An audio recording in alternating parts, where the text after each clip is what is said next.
The morning mist clung to the railroad tracks like ghostly fingers as Station Master Harold Brennan stepped onto the platform of Millbrook Junction, Kansas, clutching a telegram that would change the lives of 4 children forever. The year was 1887, and the westward expansion had left countless orphans scattered across the frontier like seeds on barren ground. But what Harold was about to do on this cold October morning would shock even the most hardened residents of this prairie town and set in motion events that would test the very meaning of family, love, and human decency. In the distance, the 8:15 freight train approached with its precious cargo, 4 children, barely clothed and frightened beyond measure, whose parents had perished in a cholera outbreak 3 states away. What these children didn't know was that they were about to become the center of an auction that would determine their fate, until one woman's desperate act of courage changed everything. Before we jump back in, tell us where you're tuning in from, and if this story touches you, make sure you're subscribed, because tomorrow I've saved something extra special for you. The autumn wind carried the scent of burning leaves and prairie grass across the small railroad town of Millbrook Junction as the morning sun painted the endless Kansas sky in shades of amber and gold. Station Master Harold Brennan stood on the weathered wooden platform, his pocket watch showing exactly 8:10 a.m., 5 minutes before the eastbound freight train was scheduled to arrive with its unusual cargo. Harold was a man of precise habits and unwavering routine. For 15 years, he had managed the comings and goings of this modest station with the efficiency of a Swiss timepiece. Passengers, freight, mail, livestock all moved through Millbrook Junction under his watchful eye with clockwork regularity. But today's arrival was different. Today, he would receive 4 children whose parents had died in the cholera epidemic that had swept through the mining camps of Colorado Territory, leaving behind orphans that the overwhelmed authorities were shipping east to wherever they might find homes. The telegram in Harold's weathered hand had arrived 3 days ago. Brief and matter-of-fact in the way that government communications always were. 4 orphaned siblings, ages 6 to 12, arriving October 15th on Freight 847. Local placement required. Children healthy but destitute. Arrangements at your discretion. J. Morrison, Territorial Child Welfare Office. Harold had read those words dozens of times, each reading bringing a fresh wave of the practical concerns that dominated his thinking. 4 children meant 4 mouths to feed, 4 bodies to clothe, 4 minds to educate, and 4 futures to secure in a town that already struggled to provide adequately for its existing residents. The logical solution, the one that several town council members had suggested when he'd shared the telegram's contents, was to auction the children to families who could afford to take them in and put them to productive work. It wasn't an uncommon practice on the frontier. Orphaned children were often placed with families who needed extra hands for farm work, domestic labor, or apprenticeships in various trades. The children received food, shelter, and basic education in exchange for their labor, and the host families gained additional workers to help with the demanding tasks of frontier life. Everyone benefited, or so the reasoning went. Harold had organized such arrangements before, though never for 4 children arriving together, and never for siblings so young. The practical part of his mind, the part that had kept Millbrook Junction running smoothly for a decade and a half, told him that separating the children would be necessary. Few families in the area could afford to take in 4 additional mouths to feed, and those who could would naturally prefer to choose the children who seemed most capable of contributing to their household operations. The distant whistle of the approaching train echoed across the prairie, its mournful sound cutting through the crisp morning air like a knife. Harold straightened his vest and checked his pocket watch one final time. In less than 5 minutes, 4 young lives would arrive on his platform, and their futures would depend entirely on the decisions he made in the hours that followed. As the locomotive rounded the bend and came into view, Harold could see smoke billowing from its stack and steam hissing from its cylinders. The train was running precisely on schedule, as it always did when engineer Patrick Murphy was at the controls. Patrick was another man who understood the importance of routine and reliability in a world that often provided neither. The ground beneath Harold's feet began to vibrate with the approaching weight of the locomotive, and he could hear the rhythmic clacking of wheels on rails growing louder with each passing second. A small crowd had gathered on the platform, word having spread through the town about the unusual arrival that was expected this morning. Mrs. Abigail Thornton from the general store stood near the depot building, her face a mask of curiosity and concern. Samuel Cartwright, who owned the largest farm in the area, was present with his wife Martha, both of them evaluating the situation with the calculating eyes of people who understood the economic realities of frontier life. Dr. James Patterson had also come to observe the proceedings, his medical bag in hand in case the children required immediate attention after their long journey.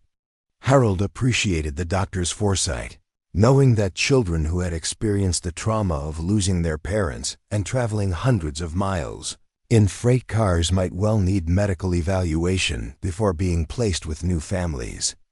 Train began to slow as it approached the station, its brakes squealing against the steel wheels in a symphony of mechanical protest. Harold watched as the locomotive passed the platform, followed by car after car of freight, livestock, and finally the passenger compartment where he expected to find his young charges. Patrick Murphy leaned out of the locomotive's cab and waved to Harold as the train came to a complete stop. The two men had worked together for years, coordinating the complex logistics of moving people and goods across the vast distances of the Kansas prairie. Patrick's weathered face showed concern rather than his usual jovial expression, and Harold knew that the engineer had spent the journey worrying about the children in his care. "They're in the last car, Harold," Patrick called out, pointing toward the rear of the train. "Then quiet as church mice the whole trip. The conductor's been keeping an eye on them, but they haven't said much of anything since we left Colorado." Harold nodded and began walking toward the designated car, his boots echoing on the wooden platform with each measured step. The small crowd followed at a respectful distance, their conversations muted by the gravity of the situation. These were decent people, Harold knew, but they were also practical frontier folk who understood that sentiment alone wouldn't feed and clothe 4 orphaned children. The conductor, a thin man named William Hayes, whom Harold had known for years, was already opening the door of the passenger car. William's usual efficiency was tempered by obvious concern for his young passengers, and he gestured for Harold to approach carefully. "They're scared, Harold," William said quietly. "Lost their parents just 2 weeks ago, and they've been traveling in freight cars most of the way here. The oldest one, she's been trying to take care of the little ones, but you can see they're all at the end of their rope." Harold climbed the steps into the passenger car and immediately saw 4 small figures huddled together on one of the bench seats near the back. The children were dressed in clothes that had once been respectable, but now showed the wear and stains of their difficult journey. Their faces were clean but pale, and their eyes held the kind of wariness that came from experiencing too much loss and uncertainty in too short a time. The oldest child, a girl who appeared to be about 12 years old, had positioned herself protectively in front of her 3 younger siblings. Her dark brown hair was braided neatly despite the circumstances, and her green eyes met Harold's gaze with a mixture of defiance and desperate hope. She was clearly the leader of this small group, the one who had been holding them together during the most difficult period of their young lives. Beside her sat 2 boys who looked to be twins, perhaps 8 or 9 years old, with sandy brown hair and blue eyes that seemed too large for their thin faces. They clung to each other with the instinctive closeness of children who had learned that they could only depend on each other for comfort and security. The youngest child, a girl who couldn't have been more than 6 years old, sat curled against her older sister with her thumb in her mouth and a tattered cloth doll clutched in her free arm. Her blonde hair fell in soft curls around a face that would have been beautiful if not for the exhaustion and confusion that clouded her features. Harold approached the children slowly, keeping his movements gentle and non-threatening. He had dealt with frightened animals often enough to understand that sudden movements or loud voices would only increase their distress. "Good morning, children," he said in the quiet, steady voice he used when calming spooked horses. "My name is Harold Brennan, and I'm the station master here in Millbrook Junction. I understand you've had a very difficult journey." The oldest girl's grip on her siblings tightened almost imperceptibly, but she managed to find her voice despite her obvious fear. "Are you going to separate us?" she asked, her words carrying the weight of a question that had clearly been tormenting her throughout their journey. Harold felt something twist in his chest at the directness of her question and the mature way she had asked it.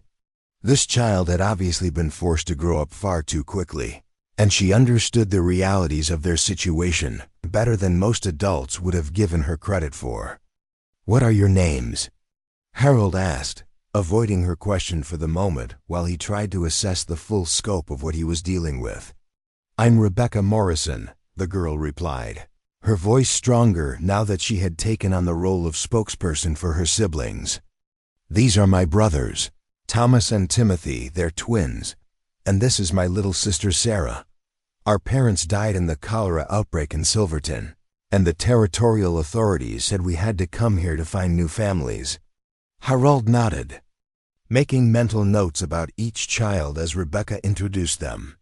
Thomas and Timothy were indeed identical twins, though Thomas seemed slightly more outgoing while Timothy appeared more withdrawn and sensitive. Sarah, the youngest, hadn't spoken at all but watched Harold with the kind of intense scrutiny that suggested she was far more aware of her surroundings than her young age might indicate. "Well, Rebecca, Thomas, Timothy, and Sarah," Harold said, "you're all very brave children to have made such a long journey. I know this has been frightening for you, but I want you to know that the people of Millbrook Junction are good folks who will make sure you're taken care of." Rebecca's eyes narrowed slightly at Harold's words, and he could see that she was trying to read between the lines of what he was saying. "But are you going to separate us?" she asked again, her voice carrying a note of steel that surprised him. With its determination, Harold looked at these four children siblings, who had clearly been through unimaginable trauma together, and who clung to each other as their only remaining source of security, and felt the weight of the decision he was about to make. The practical part of his mind told him that separation was inevitable. The emotional part, which he usually kept carefully controlled, whispered that breaking up this family would be a cruelty that none of these children deserved. "Let's get you off this train first," Harold said finally. "You must be hungry and tired, and we need to make sure you're all healthy before we discuss anything else." Dr. Patterson was waiting on the platform as Harold helped the children down from the passenger car. The doctor's kind face and gentle manner seemed to ease some of their tension, though they remained close together as a protective unit. "Let's take them over to my office," Dr. Patterson suggested. "I'd like to examine them and make sure they haven't picked up anything during their travels. After that, we can discuss the best arrangements for their care." As the small procession made its way across the platform toward the doctor's office, Harold became acutely aware of the eyes watching from every direction. Word had spread quickly through Millbrook Junction about the arrival of the orphaned children, and it seemed like half the town had found reasons to be near the railroad station this morning. Samuel Cartwright approached Harold as they walked, his voice low enough that the children wouldn't overhear. "Harold, Martha and I have been talking, and we think we could take one of the boys. Our farm could use an extra hand, and we'd see that he gets proper schooling and church attendance." Harold nodded noncommittally, understanding that Samuel's offer was generous by frontier standards, but also recognizing the implications of what was being proposed. One child taken here, another there, and the Morrison siblings would be scattered across the county with little hope of maintaining the family bonds that had sustained them through their recent tragedies. Mrs. Thornton from the general store had similar thoughts. Harold, if that oldest girl is as responsible as she seems, she could be a real help in the store. I could teach her bookkeeping and customer service, and she'd have a good trade to fall back on when she's grown. The offers continued as they made their way through town, each well-intentioned, but each representing another potential separation that would further fragment this already broken family. Harold found himself increasingly uncomfortable with the direction the conversations were taking, though he couldn't quite articulate why the prospect of finding good homes for these children was bothering him so much. Dr. Patterson's office was warm and welcoming, with medical certificates on the walls and the reassuring smell of antiseptic and soap. The children allowed themselves to be examined with the passive resignation of people who had learned that resistance was futile, though Rebecca never let her siblings get far from her protective reach. They're undernourished but otherwise healthy, Dr. Patterson announced after completing his examinations. No signs of disease and no injuries that require immediate treatment. What they need most is regular meals, clean clothes, and the security of knowing where they'll be sleeping each night. Harold thanked the doctor and began leading the children toward the town hall, where he had planned to conduct the process of finding them placements. But as they walked through the streets of Millbrook Junction, with curious faces peering from windows and doorways, Harold found himself questioning everything about the approach he had planned to take. The children walked in formation, with Rebecca in the lead and the younger ones following close behind. They moved like soldiers who had learned to march together for mutual protection, and Harold realized that their bond was more than just sibling affection. It was a survival strategy that had carried them through the worst experience of their young lives. As they reached the steps of the town hall, Harold made a decision that surprised even himself. Instead of immediately beginning the process of soliciting offers from potential families, he turned to address the growing crowd that had gathered to observe the proceedings. "Folks," Harold said, his voice carrying the authority that came from years of managing complex situations, "I appreciate everyone's interest in helping these children, but I think we need to approach this situation with more care than we might usually exercise." The crowd murmured among themselves, clearly expecting Harold to begin the practical business of placing the children with suitable families. Samuel Cartwright stepped forward, his expression showing confusion about the delay. "Harold, we all understand that this is a difficult situation, but these children need homes, and we have families willing to provide them. Why don't we get started with the arrangements?" Harold looked down at Rebecca, who was watching him with the intensity of someone whose entire future depended on the words he was about to speak. In her eyes, he saw not just fear, but a fierce determination to protect her siblings that reminded him of the mother wolves he had occasionally encountered in the Kansas wilderness, beautiful, dangerous, and absolutely unwilling to be separated from their young. "Because," Harold said finally, "I think we need to consider whether breaking up this family is the right thing to do, regardless of how practical it might seem." The crowd fell silent at Harold's words, and Rebecca's eyes widened with something that might have been hope. For the first time since stepping off the train, she looked like the 12-year-old child she actually was, rather than the miniature adult she had been forced to become. Preparing and narrating this story took us a lot of time, so if you are enjoying it, subscribe to our channel. It means a lot to us. Now back to the story. The silence that followed Harold's unexpected declaration stretched across the town hall steps like a taut wire, ready to snap at the slightest provocation. Samuel Cartwright's weathered face showed a mixture of confusion and irritation as he processed what the station master had just said. This wasn't how these situations were supposed to unfold. There were established procedures, practical considerations, and economic realities that couldn't be ignored simply because of sentimental notions about keeping families together. "Now, Harold," Samuel said, his voice carrying the patient tone of a man explaining obvious facts to someone who seemed to have temporarily lost his common sense. "I understand you're feeling sympathetic toward these young ones, but you know as well as anyone that sentiment doesn't put food on the table or clothes on children's backs. We've got good families here willing to take these kids in and give them productive lives. That's more than most orphans can hope for." A murmur of agreement rippled through the assembled crowd. These were hard-working people who had built their lives on the frontier through practical decision-making and careful resource management. The idea of turning down willing families because of abstract concerns about sibling bonds struck many of them as dangerously impractical. Harold felt the weight of their collective judgment pressing down on him like a physical force. For 15 years, he had been respected in this community precisely because he understood how things worked, because he made decisions based on logic rather than emotion.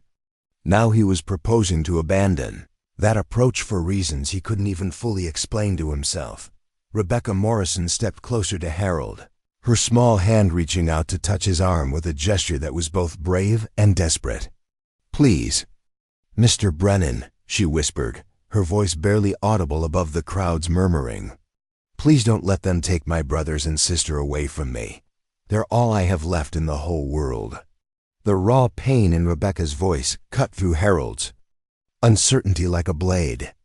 He looked down at this remarkable child who had somehow managed to hold her family together through unimaginable loss and hardship, and he saw something that reminded him of his own sister Margaret, who had died of scarlet fever when they were both children. Margaret had been the same age as Rebecca when she died, and she had possessed the same fierce protective instinct toward her younger siblings. Mrs. Eleanor Whitman, the wife of the town's only lawyer, stepped forward from the crowd. Eleanor was known for her sharp intelligence and her involvement in various charitable organizations, and her opinion carried considerable weight in community discussions. "Harold, I understand your reluctance to separate siblings," Eleanor said, her voice measured and diplomatic. "But we need to consider what's truly best for these children's futures." A girl Rebecca's age could receive proper education and training in domestic skills that would prepare her for a good marriage. The boys could learn trades that would give them independence as adults. And little Sarah would benefit from a mother's attention that a single family might not be able to provide if they're trying to manage 4 additional children. Eleanor's arguments were logical and well-intentioned, reflecting the conventional wisdom about child rearing and social advancement that guided most frontier communities. Harold recognized the validity of her points, but he also noticed how Rebecca's hand tightened on his arm as each potential separation was described. Dr. Patterson, who had been quietly observing the discussion, finally spoke up. "I think we're missing something important here," he said, his voice carrying the authority that came from years of treating both physical and emotional ailments. "These children have experienced severe trauma.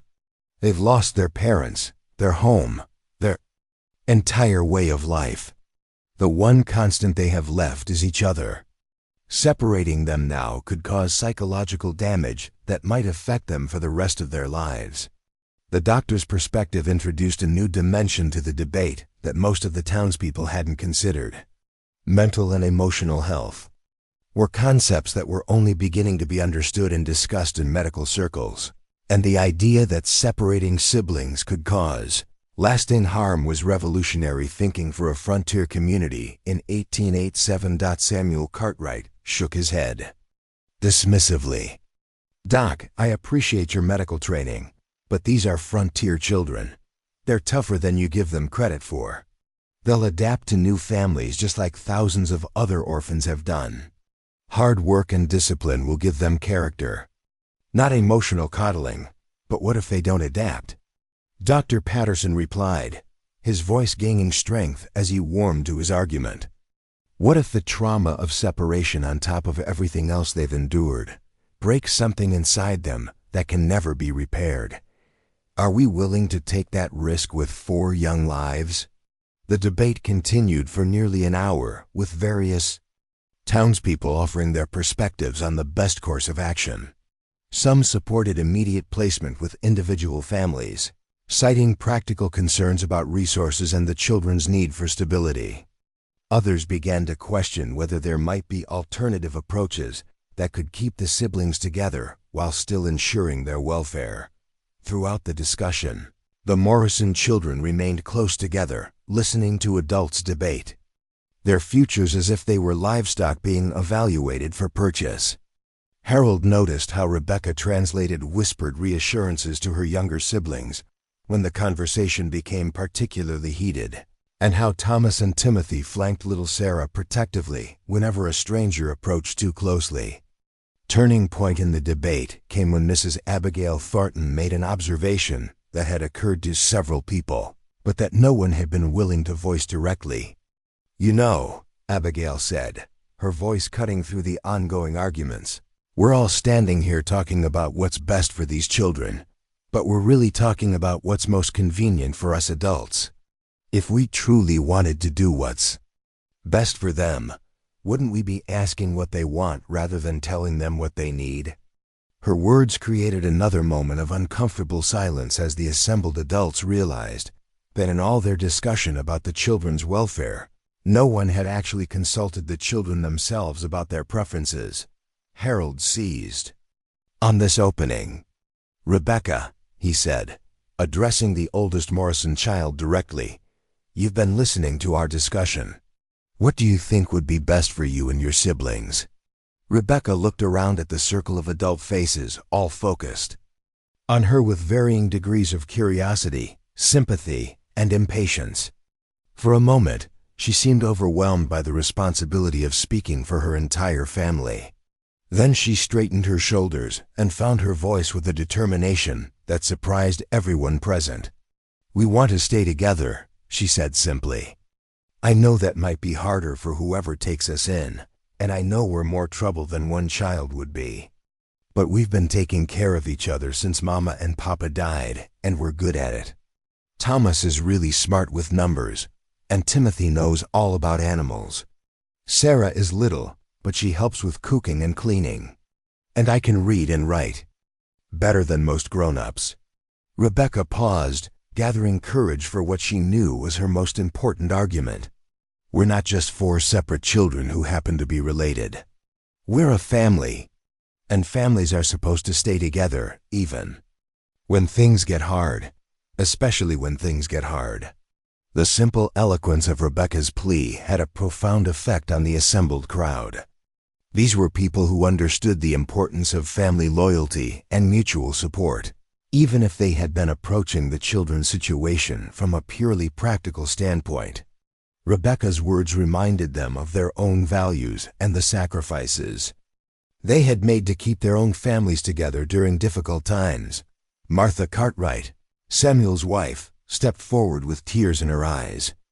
"Samuel," she said quietly, "remember when we talked about taking one of the boys? Remember how we said it would be like having the son we never had?" Samuel nodded, not understanding where his wife was leading the conversation. "Well," Martha continued, "what if that boy spent every day wondering about his brothers and sister? What if he never felt like he truly belonged with us, because part of his heart was always somewhere else, missing the family he'd been forced to leave behind?" Samuel's expression softened as he considered his wife's words.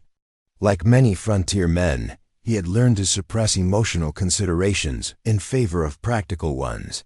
But Martha's perspective helped him understand the human cost of decisions.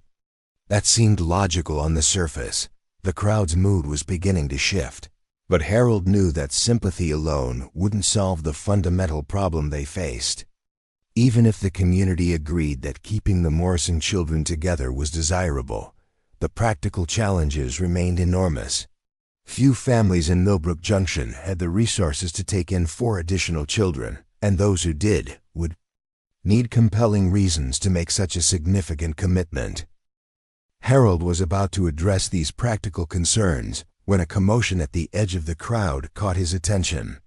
A wagon was approaching the town hall at considerable speed, its driver apparently in a hurry to reach the gathering.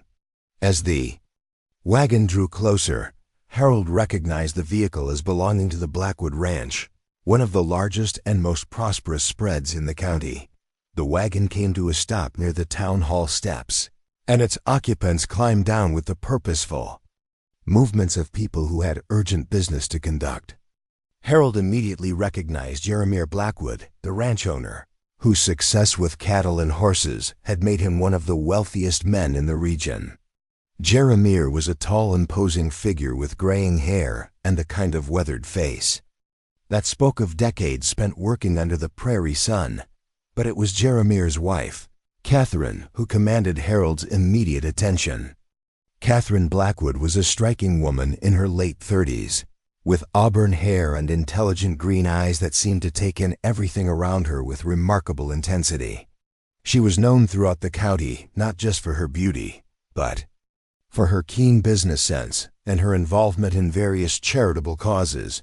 What Harold knew about Catherine Blackwood, but what was rarely discussed openly in polite society, was that she and Jeremiah had been trying unsuccessfully to have children for nearly 15 years of marriage. Their childlessness was a source of private pain that the couple rarely discussed publicly, but it was an open secret that had shaped many of their life decisions and charitable activities. Catherine approached the group of children with the kind of focused attention that a naturalist might direct toward a rare and precious discovery. Her eyes moved from Rebecca to the twins to little Sarah, taking in their obvious bond and their defensive positioning against the adult world that was trying to reshape their lives. "Harold," Catherine said, her voice carrying the quiet authority of someone accustomed to being heard and respected, "I understand you have 4 children who need homes." Harold nodded, wondering what Catherine's interest might mean for the Morrison siblings. The Blackwoods certainly had the resources to take in multiple children, but they had never shown any previous interest in adoption or foster arrangements. "We do," Harold replied carefully. "The community has been discussing the best way to ensure their welfare." Catherine studied the children for another long moment, then turned to address Rebecca directly. "Young lady, what's your name?" "Rebecca Morrison, ma'am," Rebecca replied, her voice showing the kind of automatic respect that frontier children were taught to display toward their social superiors. "Rebecca, I've been listening to the discussion about your family, and I have a question for you," Catherine continued. "If someone offered to take all 4 of you together to keep your family intact, would you be willing to work hard to prove that such generosity was warranted?" Rebecca's eyes widened with sudden hope, but her response was measured and mature. "Yes, ma'am. We've all learned to work hard, and we're not afraid of earning our keep. We just want to stay together." Catherine nodded, then turned to her husband. The look that passed between them was complex, involving communications and understandings that had been built over years of marriage. Jeremiah's expression showed surprise, concern, and something that might have been relief as he recognized the direction his wife's thoughts were taking. "Jeremiah," Catherine said quietly, "what do you think about the possibility of 4 children calling our ranch home?" The crowd fell silent once again, recognizing that they were witnessing a moment that could change everything about the Morrison children's future. Harold felt his heart beating faster as he realized that Catherine Blackwood might be offering exactly the solution that had seemed impossible just moments before. But he also understood that whatever decision the Blackwoods made would need to be carefully considered. Taking in 4 orphaned children wasn't a charitable gesture that could be undone if it proved more difficult than anticipated. It was a commitment that would reshape the lives of everyone involved, and the stakes were too high for impulsive decisions based solely on emotion. Jeremiah Blackwood's weathered hands gripped the brim of his hat as he studied his wife's face, searching for clues about the thoughts racing behind her determined green eyes. In their 15 years of marriage, he had learned to read Catherine's expressions like a rancher reads the sky for signs of approaching weather. What he saw now was a mixture of hope, desperation, and something else, a kind of fierce maternal instinct that he had only glimpsed in brief, painful moments when they had discussed their childless state. "Catherine," Jeremiah said quietly, his voice pitched low enough that only his wife could hear. "This isn't something we can decide in a moment of emotion. 4 children. It would change everything about our lives." Catherine's gaze remained fixed on the Morrison siblings, taking in details that others might have missed.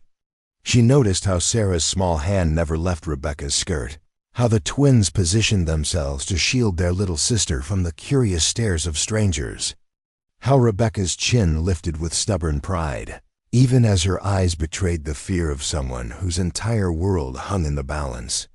"Everything about our lives has already changed, Jeremiah," Catherine replied, her voice carrying years of accumulated longing and disappointment. "We've been walking through our days like ghosts, going through the motions of living while the thing we want most remains forever out of reach. These children need a family, and we need to feel like we have a purpose beyond accumulating cattle and land." Harold Brennan watched this whispered exchange between the Blackwoods with growing anticipation and anxiety. He could sense that Catherine was serious about her interest in the children, but he also understood the magnitude of what she was contemplating. The Blackwood Ranch was successful precisely because Jeremiah and Catherine had been able to devote all their energy and resources to building their business. Taking in 4 children would require a fundamental restructuring of their priorities and lifestyle. Samuel Cartwright cleared his throat impatiently, breaking the spell that had fallen over the crowd as they waited for the Blackwoods to reach a decision. "Catherine, I don't mean to be indelicate, but you and Jeremiah have never expressed any interest in taking in children before. Are you certain you've thought this through? These aren't pets that you can return if they prove more difficult than anticipated." Catherine's expression hardened at Samuel's blunt assessment, and Jeremiah stepped protectively closer to his wife. "Samuel, my wife doesn't make decisions lightly, and she certainly doesn't need your approval for the choices we make about our own household."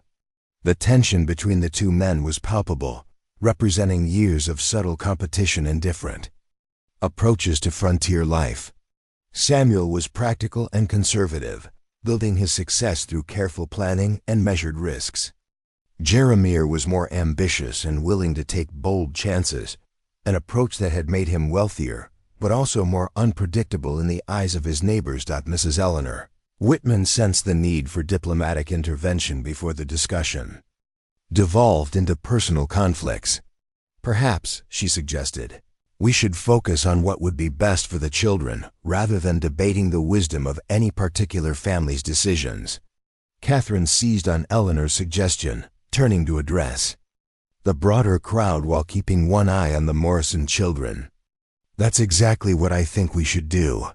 These children have been through more trauma and upheaval in the past few weeks than most of us experience in entire lifetimes. The question isn't whether taking them in would be convenient for any of us. The question is what they need to heal and grow into productive, happy adults." Dr. Patterson nodded approvingly at Catherine's perspective. "From a medical standpoint, I believe keeping the siblings together would provide the emotional stability they need to process their grief and begin rebuilding their lives. Separation would compound their trauma and potentially create psychological problems that could affect them for decades." Catherine walked closer to the children, kneeling down to bring herself to Rebecca's eye level. The gesture was both practical and symbolic, showing respect for Rebecca's role as the family spokesperson, while demonstrating the kind of maternal instinct that had been frustrated for so many years. "Rebecca," Catherine said gently, "if you and your siblings came to live at our ranch, it would mean hard work and new responsibilities. We have cattle to tend, horses to train, crops to plant and harvest. Everyone who lives on our land contributes to the work that keeps us all fed and sheltered. Would you and your brothers and sister be prepared for that kind of life?" Rebecca's response was immediate and confident. "Yes, ma'am. We've been working since we were little. Papa taught Thomas and Timothy how to care for livestock, and Mama taught Sarah and me about cooking and preserving food. We know how to earn our keep. Timothy, the more withdrawn of the twins, found the courage to speak up for the first time since arriving in Millbrook Junction. "Ma'am, I'm good with horses. Papa said I had gentle hands and that horses trusted me because I listened to them." Thomas, emboldened by his brother's courage, added, "And I can do sums better than most grown-ups. I helped Papa keep track of our expenses and earnings from the mine." Even little Sarah managed to whisper, "I can gather eggs and help with cooking. I'm not afraid of hard work." Catherine felt something profound shift inside her chest as she listened to these children describe their capabilities and their willingness to contribute. These weren't helpless waifs looking for charity. They were a family unit with skills, determination, and an unshakable bond that had carried them through unimaginable hardship. "What kind of schooling have you children had?"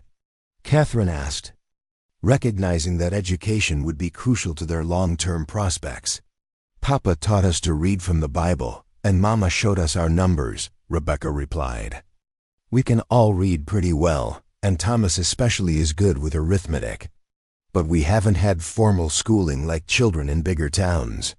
Catherine nodded, already forming plans for addressing their educational needs. The Blackwood Ranch was successful enough that she could afford to hire a tutor, or even establish a small school that could serve other ranch families in the area. Jeremiah had been listening to this exchange with growing admiration for both his wife's instincts and the children's obvious character.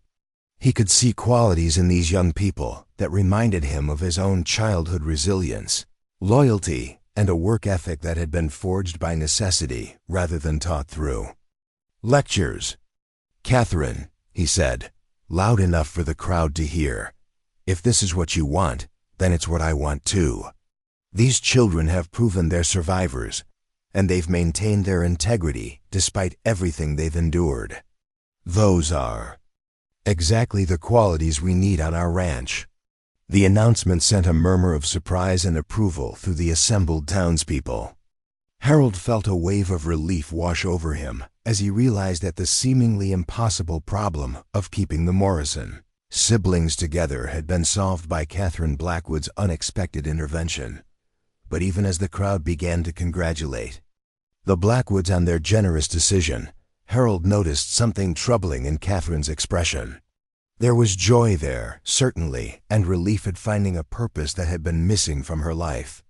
But there was also something desperate and almost frantic, as if she was afraid that the opportunity might disappear if she didn't grasp it immediately. Mrs. Abigail Thornton approached Catherine with obvious concern. "Catherine, dear, I think what you're proposing is wonderful, but are you certain you're prepared for the reality of 4 children?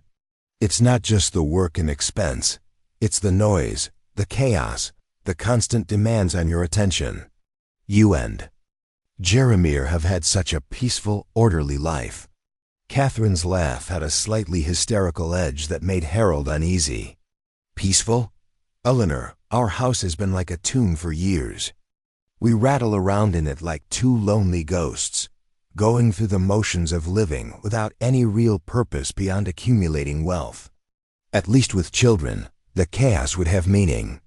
Jeremiah placed a gentle hand on his wife's shoulder, recognizing the brittle quality in her voice that appeared when she was struggling to maintain control over powerful emotions. "What Catherine means," he said diplomatically, "is that we've been hoping for children for so long that we're prepared to handle whatever challenges come with them." Dr. Patterson approached the Blackwoods with a serious expression. "Catherine, Jeremiah, I need to be direct with you about something. These children have experienced severe trauma, and they're going to need more than just physical care. There will be nightmares, behavioral problems, periods of withdrawal or aggression. Are you prepared to deal with psychological challenges that might persist for months or even years?" Catherine's response revealed the depth of research and consideration that had led to her decision. "Doctor, I've been reading everything I can find about children who have lost their parents. I understand that love and good intentions aren't enough. They'll need patience, consistency, and professional guidance when problems arise. That's why I'm planning to work closely with you to ensure they receive proper care." Harold was impressed by Catherine's thoroughness, but he also sensed that her urgency to claim the children might be clouding her judgment about the practical challenges ahead. "Catherine," he said carefully, "perhaps it would be wise to take a few days to discuss this decision privately and make sure you're both completely committed to such a significant change in your lives." Catherine's reaction was immediate and almost panicked. "No. I mean, these children have been through enough uncertainty. They need to know right now that they have a secure future. Delaying our decision would only prolong their anxiety and fear." Rebecca had been listening to the adult conversation with growing tension, understanding instinctively that despite the Blackwoods' apparent interest, nothing was guaranteed until formal arrangements were made. "Mrs. Blackwood," she said quietly, "we don't want to be trouble for you. If you change your mind, we'll understand. We're used to disappointment." The resignation in Rebecca's voice, the voice of a 12-year-old who had already learned not to hope too much, broke something inside Catherine's carefully maintained composure. "You won't be trouble, Rebecca. You'll be the answer to prayers I've been praying for 15 years. Eleanor Whitman recognized the emotional volatility of the situation and decided to take charge before things spiraled beyond reasonable discussion. "I think," she said firmly, "that we should move this conversation somewhere more private where the Blackwoods and the children can get to know each other properly before any final decisions are made." Harold nodded gratefully at Eleanor's suggestion. "The children should have lunch and some rest before we proceed with any arrangements. Catherine, Jeremiah, why don't you join us at the boarding house where we can discuss the practical details?" Without half the town listening in, as the group began to move toward Mrs. Henderson's boarding house, Harold noticed that little Sarah had let go of Rebecca's skirt for the first time since stepping off the train. Instead, she had moved closer to Catherine, studying the woman who might become her new mother with the intense curiosity of a child, trying to determine if it was safe to hope again. Catherine seemed to sense Sarah's scrutiny and knelt down to the little girl's level. "Hello, Sarah. Would you like to see my horse? Her name is Buttercup, and she's very gentle with children." Sarah nodded shyly, allowing Catherine to take her hand as they walked toward the boarding house.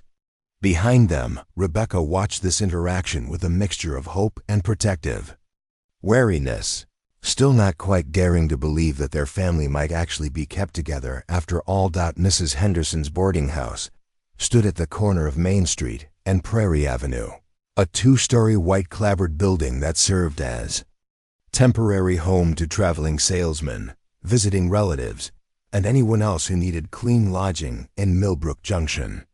The proprietor, Martha Henderson, was a widow in her 50s who had turned her large family home into a respectable business after her husband's death in a farming accident 5 years earlier. Martha had been watching the proceedings at the town hall from her front window, and she had the dining room prepared when Harold's group arrived.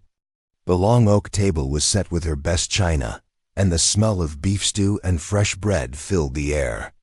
She understood instinctively that this was more than just a meal, it was an audition where 4 children would be evaluated as potential family members and where 2 adults would be tested for their readiness to become parents.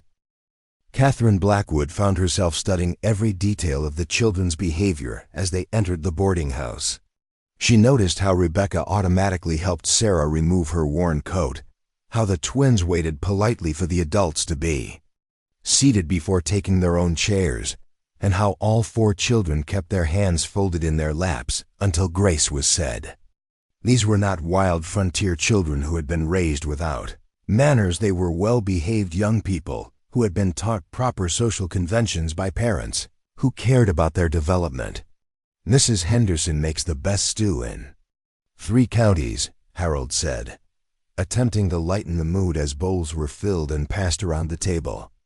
"I'm sure you children are hungry after your long journey. The Morrison siblings ate with the restrained enthusiasm of people who had learned not to take regular meals for granted. They were clearly hungry, but they also demonstrated the kind of self-control that spoke of good upbringing and strong family discipline. Catherine found herself both impressed and heartbroken as she watched them savor every bite while maintaining perfect table manners. Jeremiah, meanwhile, was conducting his own evaluation of the situation. As a successful rancher, he had learned to assess people quickly and accurately, reading character traits that might not be immediately obvious to casual observers. What he saw in the Morrison children was a combination of resilience, intelligence, and mutual loyalty that reminded him of his own family's values. "Thomas," Jeremiah said, addressing the more outgoing of the twins, "Rebecca mentioned that you're good with numbers. What kind of arithmetic have you learned?" Thomas straightened in his chair, recognizing this as an important test. "Sir, I can do addition and subtraction in my head up to pretty big numbers, and I've learned multiplication tables up to 12. Papa taught me how to figure percentages for calculating shares of mining claims, and I can keep track of expenses and earnings in ledger books." Jeremiah nodded approvingly, already seeing applications for these skills in ranch management. "And Timothy, tell me about your work with horses." Timothy's response was quieter but no less confident. "I've been around horses since I could walk. Sir, I can tell when a horse is sick or hurt just by watching how it moves. I know how to brush them properly, clean their hooves, and check for injuries. Horses seem to calm down when I'm around them, even if they're scared or upset." "That's a valuable gift," Jeremiah replied, genuinely impressed. "Good horsemen are born, not made, and it sounds like you have natural instincts that can't be taught." Catherine turned her attention to the girls, understanding that their domestic skills would be equally important for ranch life. "Sarah, sweetheart, what kinds of things did you help your mama with?" Sarah's voice was barely above a whisper, but her words were clear and precise. "I helped gather eggs and feed the chickens. I could sweep floors and dust furniture, and Mama was teaching me to sew simple stitches. I know how to shell peas and snap beans, and I can set a table properly." "Those are wonderful skills for such a young lady," Catherine said warmly. "And Rebecca, you mentioned that you can read and write well?" Rebecca nodded, her confidence growing as she realized that the Blackwoods were genuinely interested in her family's capabilities rather than just their neediness. "Yes, ma'am. Papa said I read better than some of the adults in our mining camp. I can write letters and keep records, and I've read most of the Bible and several other books that Papa borrowed from the minister." Dr. Patterson, who had joined them for the meal, leaned forward with professional interest. "Rebecca, how are you and your siblings sleeping? Are you having nightmares or difficulty resting?" Rebecca's expression became more guarded, recognizing that this question touched on the psychological effects of their recent trauma. "We all have bad dreams sometimes, doctor. But we sleep better when we're close together. At night, we can hear each other breathing, and it helps us remember that we're still together." Catherine felt her heart constrict at Rebecca's matter-of-fact description of their coping mechanisms. These children had developed survival strategies that demonstrated both their emotional intelligence and their desperate need for security. "Have any of you had episodes of panic or overwhelming fear since your parents died?" Dr. Patterson continued, his tone gentle but clinical. Thomas answered this time, his voice showing the kind of mature understanding that came from experiencing adult realities too early. "Sometimes one of us will start crying and can't stop, especially Sarah, and sometimes we all get scared when we hear loud noises or when adults start arguing. But Rebecca always knows what to say to help us feel better." Eleanor Whitman, who had also joined the group, posed a different kind of question. "Rebecca, what are your hopes for your family's future? What would make you feel like your siblings were truly safe and happy?" Rebecca considered the question carefully, understanding that her answer might influence the Blackwoods' final decision. I want us to have a real home where we can stay together and grow up together. I want Thomas and Timothy to learn trades that will let them support their own family someday. I want Sarah to have chances to go to school and learn things that will make her proud of herself. And I want—" She paused, struggling with the vulnerability of expressing her deepest desire. "I want us to feel like we belong somewhere again." The simplicity and honesty of Rebecca's answer affected everyone at the table, but Catherine felt it like a physical blow to her chest. This 12-year-old girl was asking for exactly what Catherine had been dreaming of, providing a sense of belonging, purpose, and permanent family connection. Martha Henderson, who had been quietly serving the meal while listening to the conversation, finally spoke up. "Mrs. Blackwood, if I may say so, I've been watching these children since they arrived, and I've never seen youngsters who take better care of each other. That little Sarah hasn't let go of her sister's hand except to eat, and those boys position themselves like bodyguards wherever they go." Catherine nodded, having made the same observations. "Martha, do you think they would be able to adapt to ranch life? It's quite different from mining camp living." "Children are more adaptable than most adults give them credit for," Martha replied.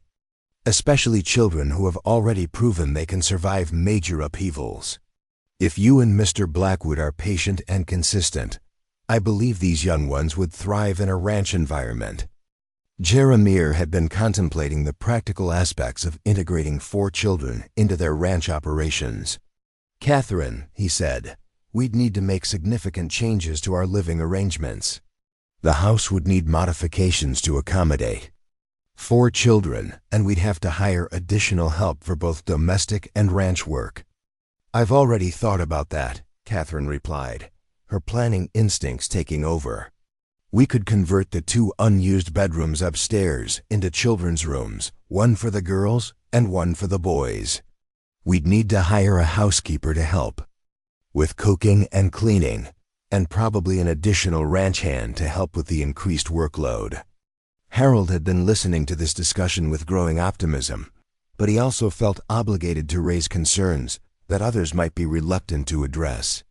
"Catherine, Jeremiah, I need to ask about your long-term commitment to these children. Taking them in isn't just about providing temporary shelter, it's about becoming their parents in every meaningful sense. Are you prepared for that level of responsibility for the next 10 to 15 years? Catherine's response was immediate and fierce. "Harold, Jeremiah and I have been married for 15 years without children. We've had plenty of time to think about what parenthood would mean, and we've never wanted anything more than the chance to raise a family together. But 4 children at once is very different from gradually adjusting to parenthood with infants," Eleanor pointed out diplomatically. "These children have established personalities, habits, and ways of relating to the world. Are you prepared to accept them as they are, rather than trying to reshape them according to your own preferences?" Jeremiah answered this question, his voice carrying the authority of someone who had made his decision and was prepared to defend it. "Eleanor, these children have survived circumstances that would break many adults. They've maintained their integrity, their loyalty to each other, and their willingness to work hard, despite everything they've endured. Why would we want to change any of that?" Dr. Patterson raised a more clinical concern. "What about medical care? These children will need regular checkups, and there may be ongoing psychological effects from their trauma that require professional attention. We're prepared to provide whatever medical care they need," Catherine replied. "Doctor, you've been treating families in this area for years. Would you be willing to serve as the children's physician and help monitor their adjustment to their new life?" Dr. Patterson nodded. "Readily, of course. I'd also recommend that we establish regular check-ins during their first year to ensure that the transition is proceeding smoothly for everyone involved." As the meal drew to a close, Catherine found herself studying each child's face, trying to imagine them as permanent members of her household. She could envision Rebecca helping with correspondence and household management, Thomas assisting with ranch bookkeeping, Timothy working with the horses, and little Sarah bringing life and laughter to rooms that had been too quiet for too long. "Children," Catherine said finally, "I want you to understand that if you come to live with us, it won't be as hired help or temporary guests. It would be as our children, our son and daughters, with all the rights and responsibilities that come with being part of a family." Rebecca's eyes filled with tears at Catherine's words, but her voice remained steady. "Mrs. Blackwood, we would be honored to be your children. We promise to work hard and not cause you any trouble." "Rebecca," Catherine said gently, "children are supposed to cause a little trouble. That's how we know they're alive and growing and becoming the people they're meant to be." For the first time since their parents' death, the Morrison children began to laugh tentative at first, then with growing confidence as they realized that their desperate gamble for family unity had somehow succeeded beyond their wildest hopes. Morning sun cast long shadows across the boardwalk as Catherine Blackwood supervised the loading of supplies into their ranch wagon. It had been 3 days since the dinner at Mrs. Henderson's boarding house. 3 days of frantic preparation to transform their childless home into a place where 4 young lives could take root and flourish. The town of Millbrook Junction buzzed with activity as word spread that the Morrison children would be leaving with the Blackwoods this very morning. Catherine had spent those 3 days in a whirlwind of purchasing and planning. New bedding, children's clothing, school supplies, toys for Sarah, and books for Rebecca filled crate after crate in the back of the wagon. She moved with the focused energy of a woman who had been waiting 15 years for this opportunity and was determined not to let a single detail go unattended. Jeremiah watched his wife's preparations with a mixture of admiration and concern. He had seen Catherine throw herself into projects before, but never with quite this level of intensity. She had barely slept, eating only when reminded, and spending hours making lists of everything the children might need in their new life.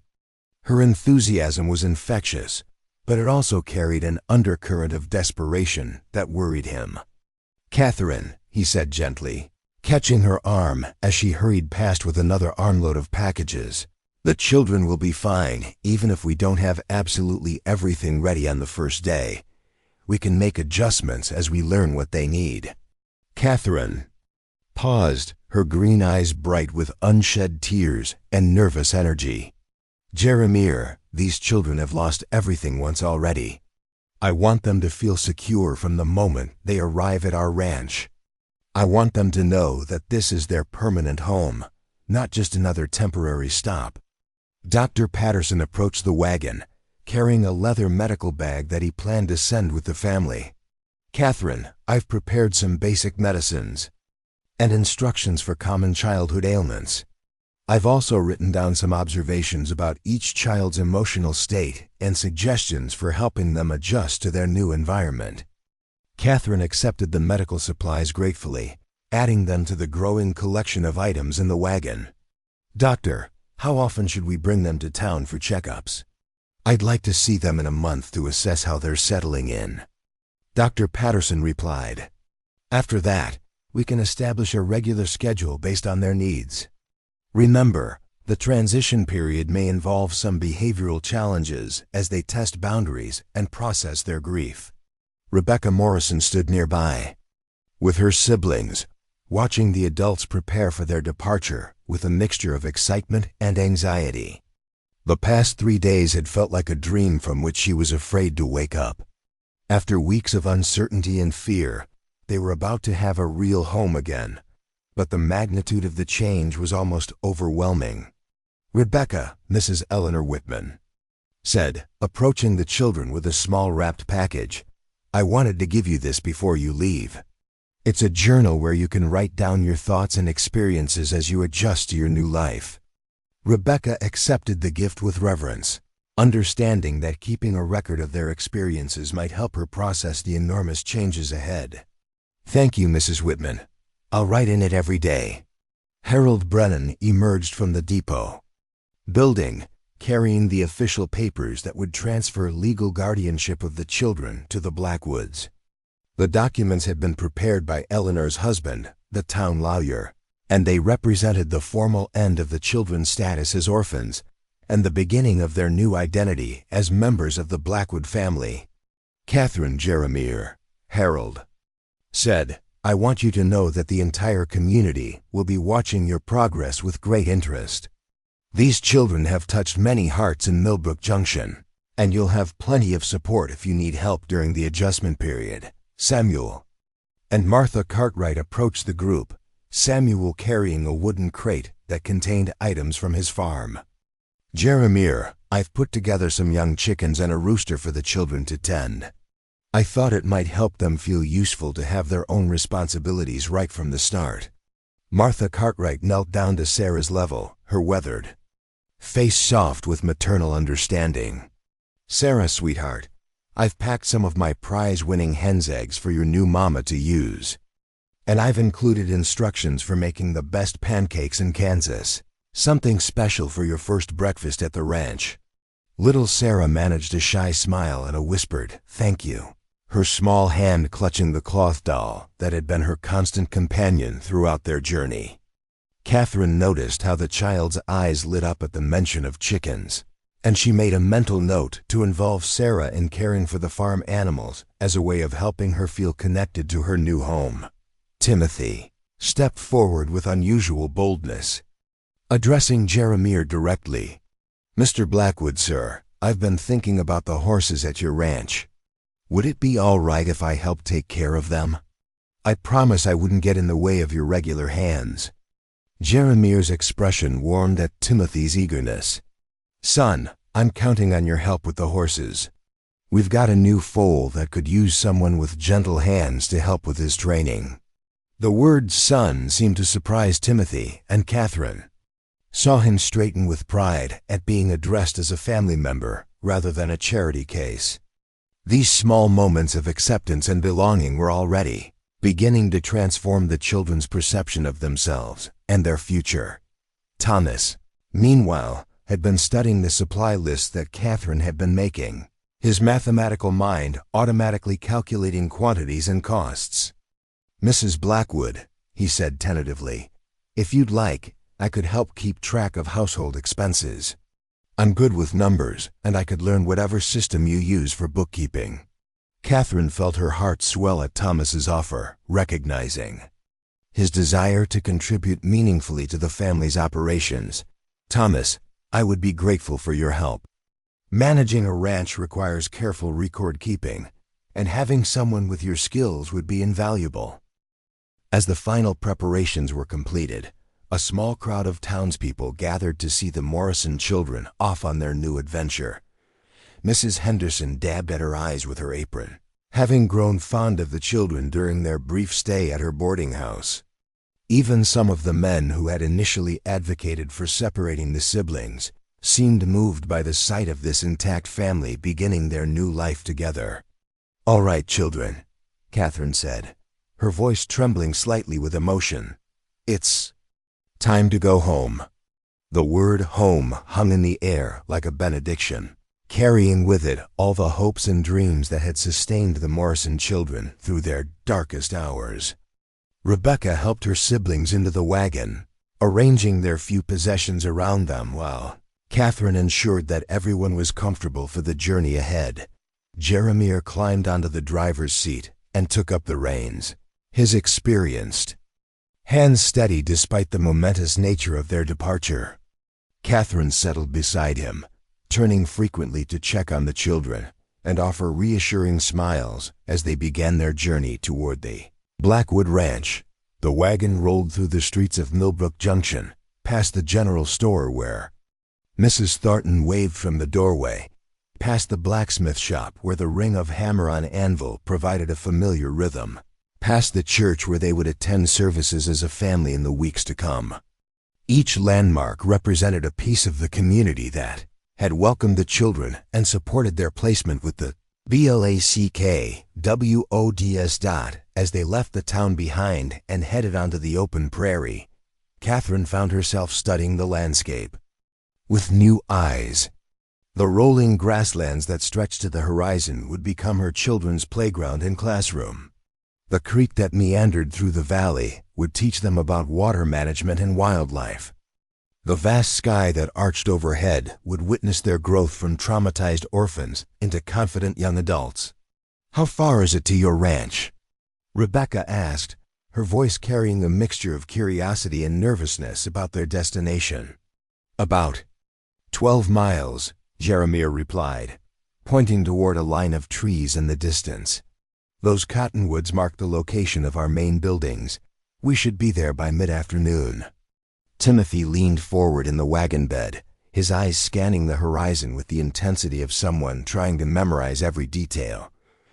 "Are there really wild horses out here like people say?" "Sometimes," Jeremiah answered with a smile. "There's a small herd that ranges through this area during certain seasons. Maybe you'll get a chance to see them once you're settled in."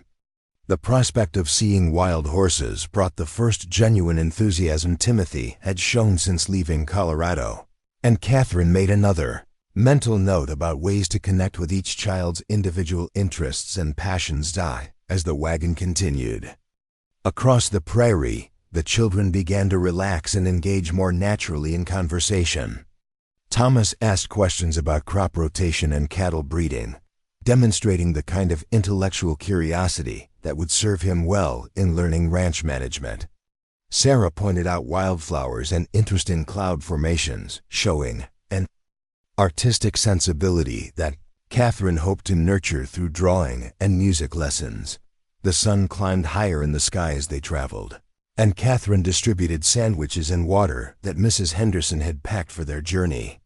Sharing this simple meal in the open wagon created an atmosphere of family intimacy that felt both natural and miraculous after years of childless meals at the Blackwood table. "Mrs. Blackwood," Rebecca said during a quiet moment, "I want you to know that we understand how much you're doing for us. We'll try our best to be the kind of children you can be proud of." Catherine felt tears threatening as she responded to Rebecca's heartfelt declaration. "Rebecca, dear, you already are the kind of children I'm proud of. Your courage, your loyalty to each other, your willingness to work hard. These are exactly the qualities that make a family strong." As they crested a small hill, the Blackwood ranch came into view for the first time. The children fell silent as they took in the sight of their new home, a substantial 2-story house with a wraparound porch, surrounded by barns, corrals, and outbuildings that spoke of prosperity and careful management. Cattle grazed in distant pastures, and horses moved gracefully through nearby paddocks. "Welcome home, children," Catherine said softly, her voice carrying 15 years of hopes and dreams finally coming to fruition. The Morrison children stared at their new home with wonder and disbelief, each of them processing the reality that this beautiful place would be theirs, that they would never again face the terror of separation or the uncertainty of not knowing where they would sleep each night. As the wagon rolled down the final stretch of road toward the ranch buildings, 4 children who had started the day as orphans began the transformation into something they had feared they might never be again: family with a permanent home and a future full of possibilities. The Blackwood ranch house stood silent in the afternoon heat as the wagon pulled into the circular drive, its windows reflecting the golden prairie sun like watchful eyes. Catherine's hands trembled slightly as she gathered her skirts to climb down from the wagon seat, the enormity of what they had undertaken suddenly hitting her with unexpected force. This was no longer a charitable gesture or an emotional decision made in the heat of the moment. This was the beginning of a completely new life for all of them. Jeremiah noticed his wife's hesitation and placed a steadying hand on her elbow. "Catherine," he said quietly, "they're just children who need a home. We can figure out the rest as we go along." The Morrison children remained in the wagon bed, suddenly uncertain about the protocol for entering their new home. The ranch house was larger and more impressive than anything they had ever lived in, and the magnitude of their good fortune felt almost too overwhelming to accept. Rebecca clutched her new journal, while the twins stayed close together, and little Sarah pressed her doll against her chest like a shield. "Well," Catherine said, forcing brightness into her voice. "Let's go inside and see your new rooms." The front door opened before they reached it, revealing a tall, sturdy woman in her 40s with gray and brown hair pulled back in a practical bun. Catherine had hired Rosa Martinez 2 days earlier to serve as housekeeper and cook, recognizing that managing a household with 4 children would require additional help. Rosa had raised 6 children of her own and possessed the kind of calm, competence that Catherine desperately needed during this transition period. "Mrs. Blackwood," Rosa said with a warm smile, "welcome home. I've prepared rooms for the children and started supper. Everything is ready." Catherine felt a wave of gratitude for Rosa's efficiency, but also a pang of uncertainty about her own role in this new household dynamic. She had spent weeks planning every detail of the children's arrival, but she hadn't fully considered how having additional help might affect her relationship with her new family. The interior of the ranch house was spacious and well-appointed, with hardwood floors, comfortable furniture, and large windows that filled the rooms with natural light. The children followed Catherine up the main staircase to the second floor, their footsteps muffled by a thick runner that spoke of prosperity and careful attention to detail. "Rebecca and Sarah, this will be your room," Catherine said, opening the door to a sunny corner bedroom that she had spent the past 3 days transforming. 2 beds with matching quilts dominated the space, while a large window overlooked the horse pastures and distant hills. A writing desk had been positioned near the window for Rebecca's schoolwork, and a smaller chair with a collection of books waited for Sarah. Sarah's eyes widened as she took in the room that would be hers to share with her sister. She had never had a bed of her own, having always slept with her parents or siblings in the cramped quarters of mining camp housing. The prospect of such luxury felt almost sinful. "Is this really ours?" Sarah whispered, her voice barely audible. "It's really yours, sweetheart," Catherine replied, kneeling down to Sarah's level. "This is your home now, and you can arrange things however you like." Rebecca moved to the writing desk, running her fingers over the smooth wood surface with something approaching reverence. "Mrs. Blackwood, this is beautiful. Thank you for thinking of everything." The boys' room was across the hall, decorated in darker colors but equally comfortable. Twin beds flanked a window that provided views of the barn and working areas of the ranch, while a large trunk at the foot of each bed would hold their personal belongings. Thomas immediately gravitated toward a bookshelf that Catherine had stocked with mathematics and science texts, while Timothy was drawn to the window where he could observe the horses in the nearby corrals. "The bathroom is at the end of the hall," Catherine explained, showing them the indoor plumbing that was still a luxury on many frontier properties. "Rosa has laid out clean clothes for everyone, and supper will be ready in about an hour." As the children explored their new accommodations, Catherine found herself standing alone in the hallway, suddenly unsure of what came next. She had planned obsessively for this moment, but now that it had arrived, she felt unprepared for the actual reality of parenting 4 children who were grieving, traumatized, and uncertain about their place in this new world. Rosa appeared, her elbow with the intuitive timing of an experienced caregiver. "Mrs. Blackwood, the children need some time to settle in and process all these changes. Why don't you give them space to explore while I finish preparing supper?" Catherine nodded, gratefully recognizing the wisdom in Rosa's suggestion. She made her way downstairs to find Jeremiah on the front porch, staring out at the vast expanse of prairie that surrounded their property. His expression was thoughtful but troubled, and Catherine realized that he might be experiencing his own doubts about the commitment they had made. "Having second thoughts?" Catherine asked, settling into the chair beside him. Jeremiah was quiet for a long moment before responding. "Not second thoughts, exactly. But I'm beginning to understand the magnitude of what we've taken on. Those children have been through experiences that would break most adults, and they're looking to us to somehow make everything all right again." Catherine reached for her husband's hand, drawing comfort from his steady presence. Jeremiah, we can't erase what they've been through, but we can give them a future.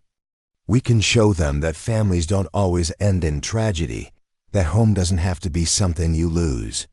From inside the house came the sound of children's voices, tentative at first, then growing more animated as they began to explore their new surroundings. Catherine found herself straining to interpret every tone and inflection, searching for clues about their emotional state and their acceptance of their new situation. "Mrs. Blackwood," Thomas's voice called from upstairs, carrying a note of excitement that Catherine hadn't heard before. "Could you come look at something?" Catherine hurried upstairs to find Thomas in his room, standing beside the bookshelf with a thick volume open in his hands. "This book has mathematical problems I've never seen before," he said, his eyes bright with intellectual curiosity. "Would it be all right if I tried to work through them?" Catherine felt her heart warm at Thomas's enthusiasm. "Of course, Thomas. Those books are yours now. You can read and study whatever interests you." Rebecca appeared in the doorway, having heard the conversation. "Mrs. Blackwood, would it be possible for us to continue our education? I know we'll be working on the ranch, but I don't want Timothy and Thomas and Sarah to fall behind in their schooling." Catherine was touched by Rebecca's concern for her siblings' education, recognizing the burden of responsibility that this 12-year-old had been carrying. "Rebecca, dear, education will be a priority in this house. I've already made arrangements for a tutor to come 3 days a week, and we'll set up a proper schoolroom downstairs." The relief on Rebecca's face was visible, and Catherine realized that the children had been worried about losing educational opportunities in exchange for a home. Their parents had clearly valued learning, and maintaining that emphasis would be crucial for helping them feel that their new life honored rather than abandoned. Their family's values. Timothy had been listening from his own room, and now he ventured a question of his own. "Mr. Blackwood, when could I start helping with the horses? I don't want to be in the way, but I'd like to learn about ranch work." Jeremiah appeared at the top of the stairs, having been drawn by the sound of animated conversation. "Timothy, how about we start tomorrow morning? I'll introduce you to our foreman, Miguel Santos, and he can show you our daily routines." As the afternoon progressed, the children began to relax and engage more naturally with their new environment. Sarah discovered a collection of dolls in her room and spent time arranging them in various scenarios, her imagination beginning to emerge from the protective shell she had built around it. The twins explored the ranch buildings with Jeremiah, asking questions about operations and expressing genuine interest in learning the business. Rosa called everyone to supper just as the sun was beginning to set, painting the prairie sky in shades of orange and purple that seemed to welcome the Morrison children to their new home. The dining room table, which had served only 2 people for 15 years, now buzzed with conversation as 6 people shared their first family meal together. "This is delicious, Rosa," Rebecca said politely, demonstrating the good manners that her parents had instilled. "Thank you for cooking for us." Rosa beamed at the compliment, clearly delighted to have children to cook for again. "Rebecca, tomorrow I'll show you how to make my special cornbread. And Sarah, would you like to help me gather eggs from the chickens that Mr. Cartwright sent?" The promise of specific responsibilities and roles within the household seemed to ease some of the children's uncertainty about their place in the family structure. They began to discuss their interests and abilities more freely, sharing stories about their life before the tragedy, while carefully avoiding the painful details of their parents' death. As the meal concluded and the children helped clear the table, Catherine found herself marveling at how quickly the house had been transformed from a quiet retreat into a bustling family home. The sounds of young voices, the energy of curious minds, and the sense of purposeful activity filled spaces that had been empty for too long. But as the children prepared for bed that first night, the reality of their trauma became apparent in ways that daytime activities had masked. Sarah began crying softly as she changed into her nightgown, overwhelmed by the strangeness of her new surroundings and the absence of her parents' familiar presence. Rebecca did her best to comfort her sister, but Catherine could see that the older girl was struggling with her own fears and uncertainties. Timothy had a panic attack when the house settled with its normal nighttime sounds, the creaking wood, reminding him of noises from the night their parents died. Thomas tried to calm his twin, but his own distress was evident as he struggled to manage a situation that was beyond his ability to control. Catherine and Jeremiah found themselves faced with the first real test of their commitment to these children. The romantic notion of instant family bonding was replaced by the messy reality of helping traumatized young people navigate their grief while adjusting to completely new circumstances. Dr. Patterson had warned them that the first few weeks would be the most challenging, as the children processed their losses while trying to adapt to their new situation. The nighttime hours when defenses were down and traumatic memories surfaced most easily would require patience, consistency, and the kind of unconditional love that could only be built over time. As Catherine sat beside Sarah's bed, singing lullabies she remembered from her own childhood, she realized that becoming a mother would be more difficult and more rewarding than she had ever imagined. These children would challenge her, change her, and ultimately teach her as much as she hoped to teach them about the meaning of family and home. 3 weeks had passed since the Morrison children arrived at the Blackwood Ranch, and what had begun as a fairy tale transformation was now revealing itself to be far more complex than anyone had anticipated. The honeymoon period of new rooms, delicious meals, and endless possibilities had given way to the grinding daily work of building trust, establishing routines, and confronting the deep-seated trauma that lurked beneath the children's polite facades.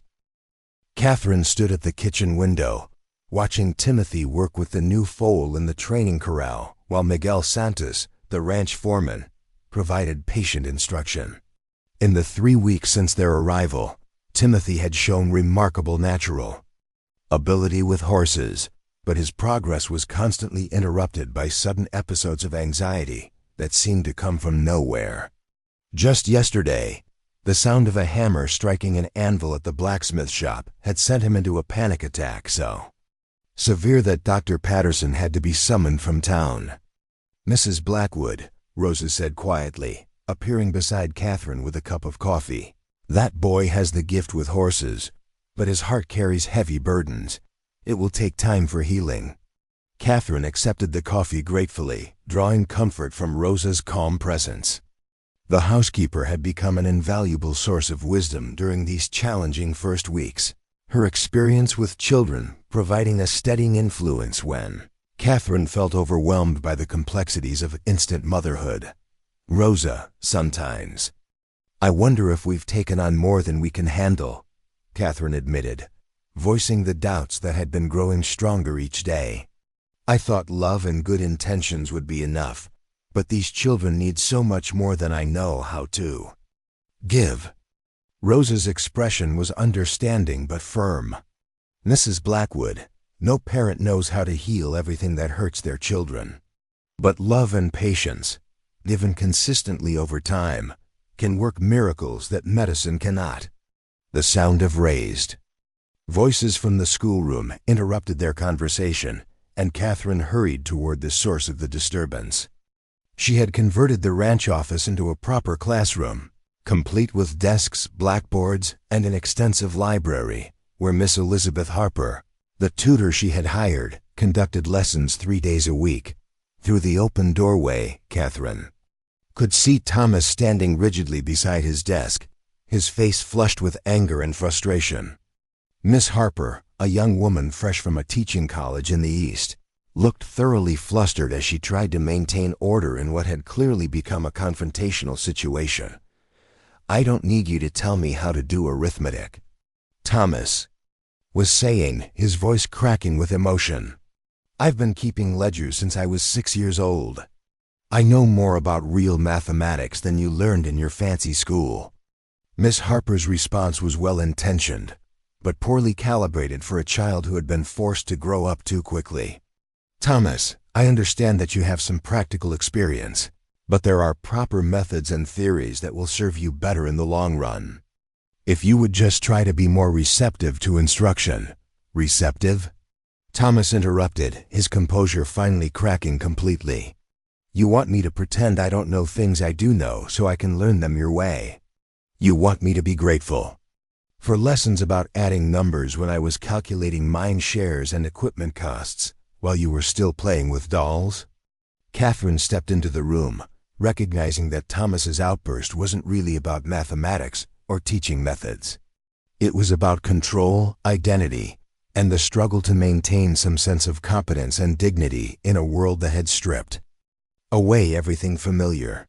Thomas, Catherine said calmly, perhaps you could help Miss Harper understand how you learn to work with numbers. She might be interested in the practical applications you've mastered. Miss Harper looked grateful for Catherine's intervention, though it was clear that she was struggling to understand how to work with children whose life experiences were so different from anything her training had prepared her for. Thomas's anger deflated as quickly as it had erupted, leaving behind the exhausted confusion of a child who was trying to navigate expectations he didn't fully understand. I'm sorry, Miss Harper. I didn't mean to be disrespectful. It's just ... Everything is different here, and sometimes I don't know how I'm supposed to act. Miss Harper's expression softened as she began to grasp the deeper issues at play. Thomas, perhaps we could work together to combine your practical knowledge with some additional theoretical concepts. You could teach me about real-world applications while I share some new approaches you might find interesting. The compromise seemed to satisfy Thomas, and Catherine made a mental note to speak with Miss Harper privately about adapting her teaching methods to accommodate children who had already developed significant life skills through necessity rather than formal education. As the schoolroom settled back into its normal routine, Catherine made her way to the barn where Rebecca had been helping Rosa with the preservation of late-season vegetables. The barn had been converted into a temporary food processing center, with long tables for cutting and preparing produce, and areas set up for drying, canning, and root storage. Rebecca worked with the focused intensity of someone who understood the critical importance of food security, her small hands moving efficiently as she peeled and sliced apples for drying. But Catherine noticed that Rebecca never worked alone. She positioned herself where she could keep visual contact with her siblings at all times, maintaining her protective vigil even in their new secure environment. Rebecca, Catherine said, settling onto a stool beside the girl, you don't need to watch over everyone constantly anymore. They're safe here. Rebecca's hands paused in their work, and Catherine saw a flash of vulnerability cross her face before the responsible mask reasserted itself. I know they're safe, Mrs. Blackwood, but watching out for them it's what I do, it's who I am. If I'm not taking care of them, then who am I? Catherine felt her heart constrict at Rebecca's question, recognizing the profound identity crisis that the girl was experiencing. For months, Rebecca's entire sense of self had been built around her role as protector and caregiver for her siblings. Now that adults were handling those responsibilities, she was struggling to find her place and purpose. Rebecca, dear, you're still their big sister, and that will never change, Catherine said gently. But being a big sister doesn't mean you have to carry all the responsibility alone. It means you get to love them and guide them while other people help with the worrying and the decisions. Rebecca considered Catherine's words while continuing her work with the apples. Mrs. Blackwood, what if something happens to you and Mr. Blackwood? What if we lose another family? The question hung in the air like a weight, and Catherine realized that this fear, the terror of experiencing another devastating loss, was probably affecting all the children in different ways. They had learned that families could disappear suddenly and completely, leaving children alone in an uncertain world. Rebecca, I can't promise that nothing will ever happen to us, Catherine said honestly. But I can promise that we've made legal arrangements to ensure that you and your siblings We'll always be cared for together, no matter what. And more importantly, I can promise that we're not going anywhere by choice. This is our family now. And families stick together through whatever comes. That evening, as the family gathered for supper, Catherine noticed that Sarah had barely touched her food and was staring listlessly at her plate. The little girl had been increasingly withdrawn. Over the past few days, participating less in conversations and spending long periods sitting quietly with her doll. "Sarah, sweetheart," Catherine said, "you haven't eaten much. Are you feeling all right?" Sarah looked up with eyes that seemed far too old for her 6-year-old face. "I had a dream about Mama last night," she said quietly. "She was calling for me, but I couldn't find her. When I woke up, I couldn't remember what her voice sounded like anymore." The table fell silent as everyone processed Sarah's heartbreaking confession. Catherine felt tears threatening as she realized that the children were not just adjusting to their new life, they were also dealing with the ongoing process of grief as their memories of their parents began to fade. Jeremiah cleared his throat carefully before speaking. "Sarah, it's natural for memories to change over time, but that doesn't mean your mama's love is disappearing. The love your parents gave you is part of who you are now, and it will always be with you even if the details become less clear." Rebecca reached across the table to take Sarah's hand.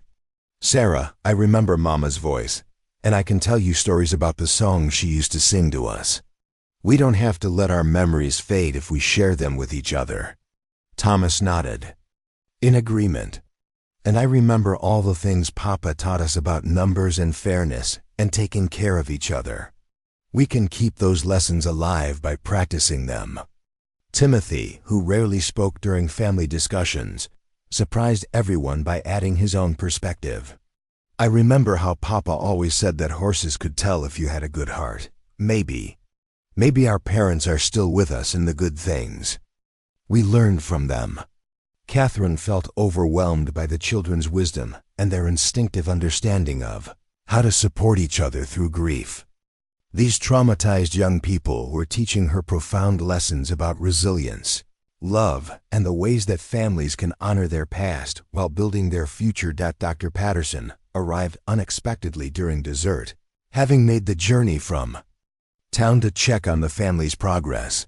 His visits had become irregular but frequent, as he monitored the children's adjustment and provided guidance for the adults who were learning to parent under such challenging circumstances.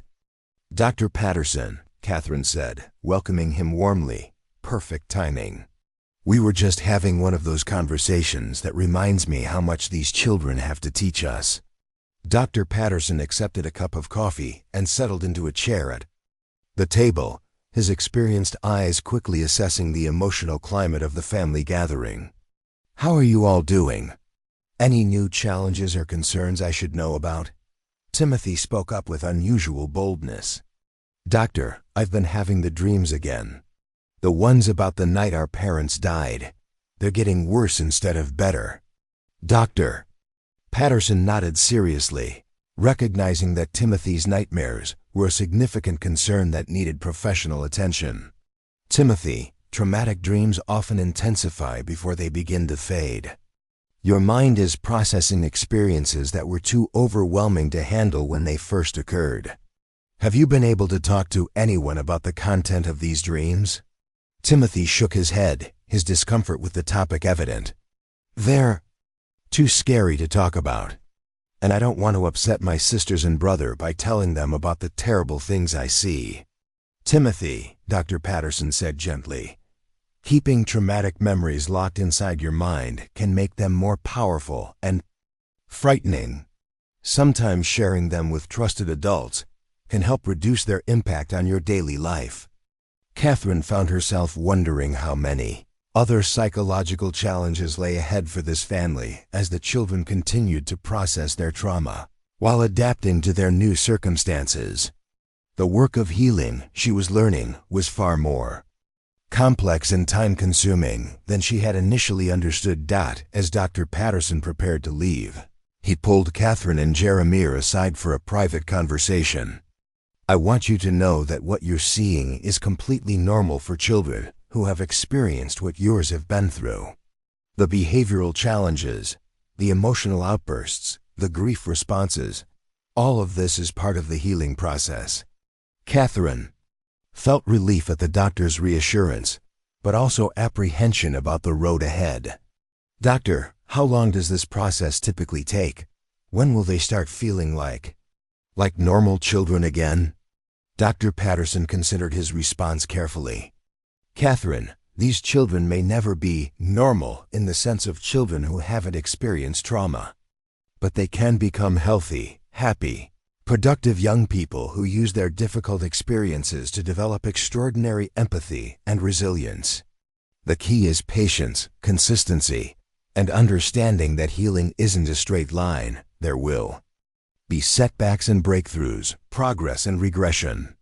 As autumn deepened into winter, the Blackwood family continued their daily work of building trust, establishing traditions, and learning to navigate the complex dynamics of instant parenthood and traumatic healing.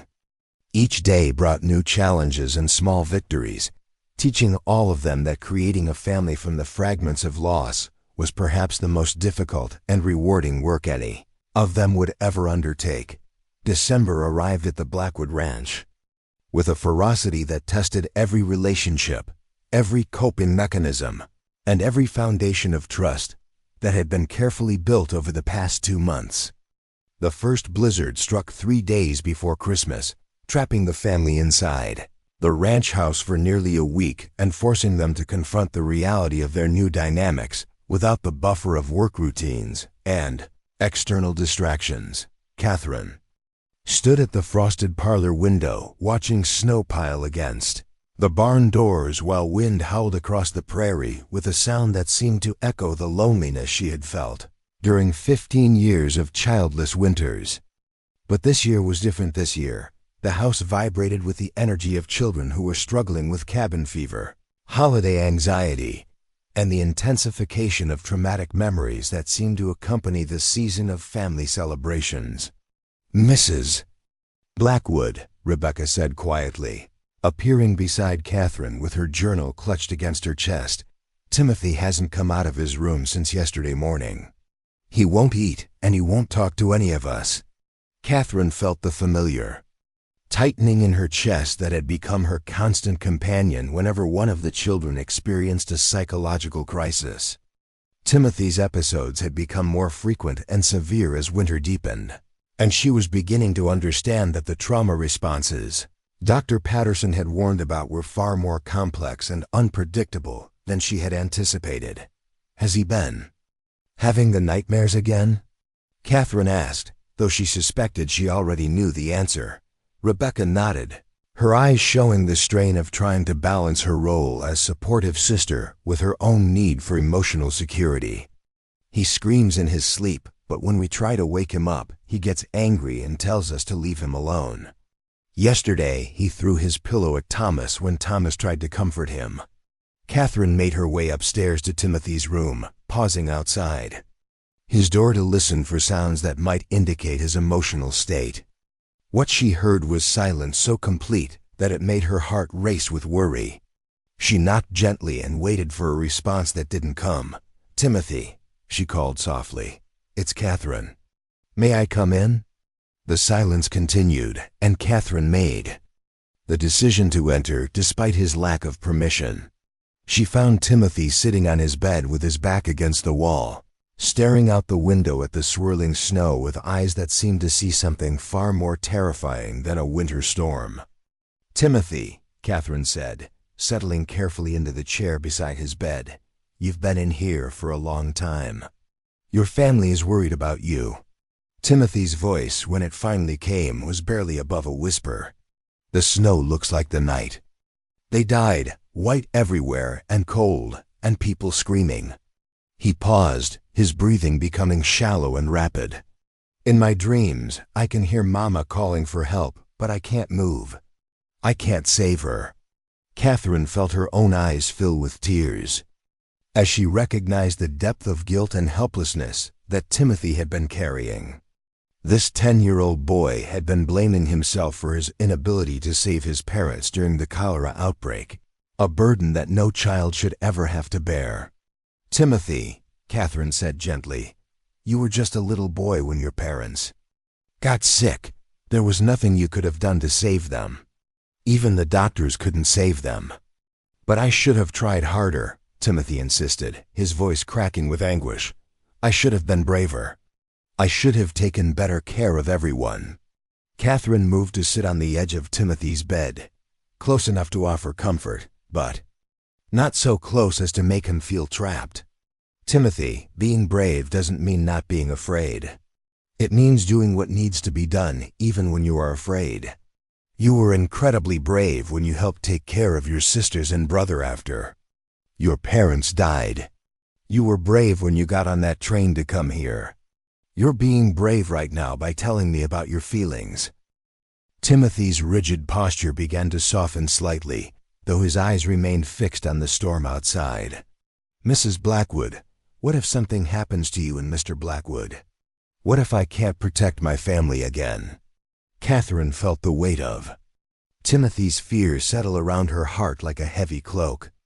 These children had learned that the adults who were supposed to protect them could disappear suddenly and completely, leaving behind only chaos and uncertainty. Building their trust would require more than words. It would require consistent proof over months and years that some families could be depended upon to endure. "Timothy, I can't promise that nothing will ever happen to Mr. Blackwood and me," Catherine said honestly. "But I can promise that we have made arrangements to ensure that you and your siblings will always be taken care of together. And I can promise that we're going to do everything in our power to stay healthy and safe so we can watch you grow up."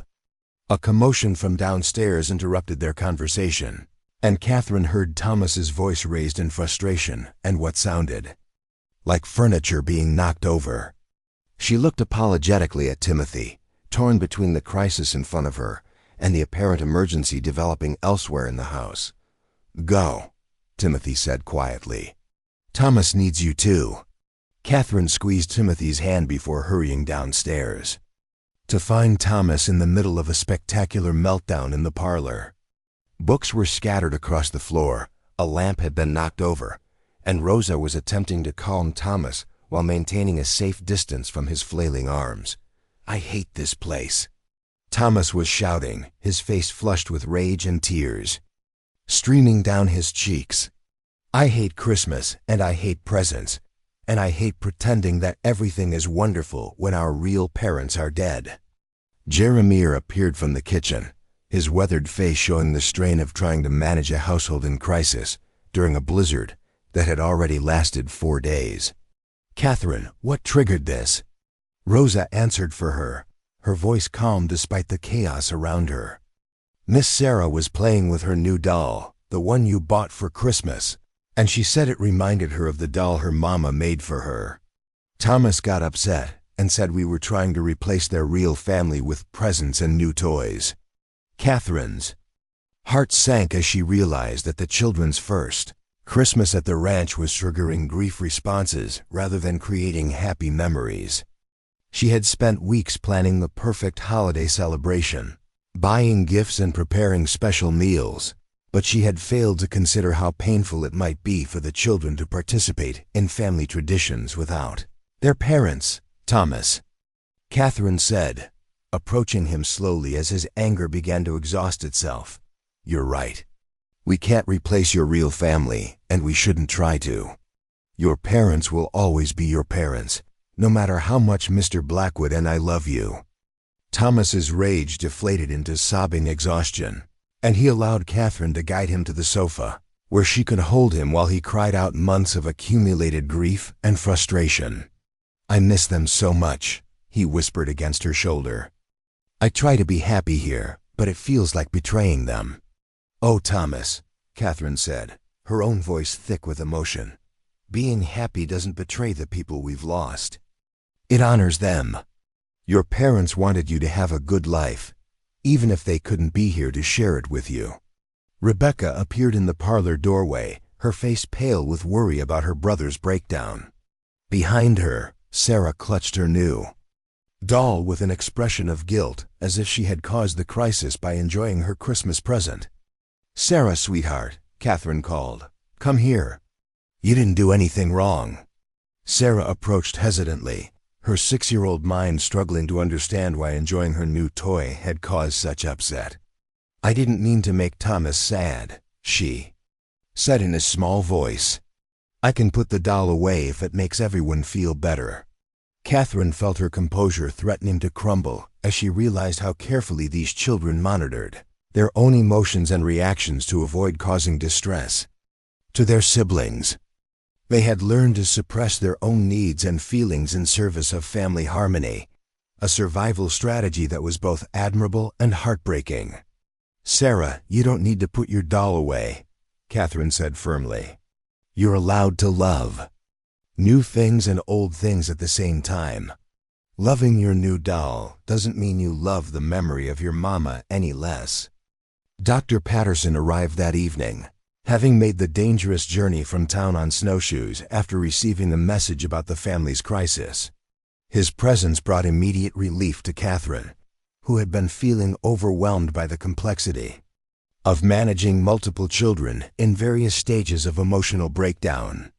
"This is completely normal," Dr. Patterson assured Catherine and Jeremiah as they huddled around the kitchen table while Rosa supervised the children's bedtime routines. "Holidays are particularly difficult for people who have experienced loss. The pressure to be happy, combined with reminders of family traditions they can no longer share with their original family, often triggers intense grief responses." Catherine rubbed her temples, feeling the weight of inadequacy that had been growing stronger each day. "Doctor, I thought I was prepared for the challenges of taking in traumatized children, but every day seems to bring new crises that I don't know how to handle." Dr. Patterson's expression was understanding but firm. "Catherine, you're learning one of the most important lessons about healing trauma. There are no quick fixes or perfect solutions. Recovery is a process that takes years, not months, and it involves setbacks and breakthroughs and unpredictable patterns." Jeremiah, who had been quietly listening to the conversation, finally spoke up. "Doctor, are we helping these children, or are we making things worse by trying to force them into a family structure they're not ready for?" The question hung in the air like a challenge, and Catherine felt her breath catch as she waited for Dr. Patterson's response. This was the fear that had been haunting her during the darkest moments of the past few weeks, the possibility that their well-intentioned intervention was actually causing more harm than good. "Jeremiah," Dr. Patterson said carefully, "these children are experiencing normal grief responses in a secure environment for the first time since their parents died. Before coming here, they were in survival mode, suppressing their emotions because they couldn't afford to break down. Now that they feel safe enough to express their pain, they're finally beginning the real work of healing." Catherine felt a mixture of relief and apprehension at the doctor's explanation. So the fact that they're having more emotional outbursts means they're getting better, not worse? "In many ways, yes," Dr. Patterson confirmed. "Children who have experienced trauma often need to feel completely safe before they can afford to process their deepest fears and griefs.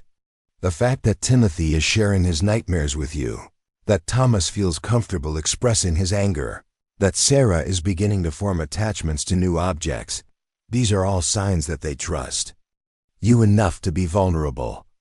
The blizzard finally broke on Christmas Eve, revealing a landscape transformed by snow into something both beautiful and stark.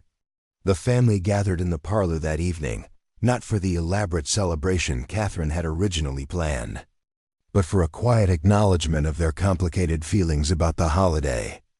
"I have an idea," Rebecca said, speaking up during the subdued evening meal. "What if we each shared a story about our parents tonight? Not sad stories, but happy memories about Christmases when they were alive."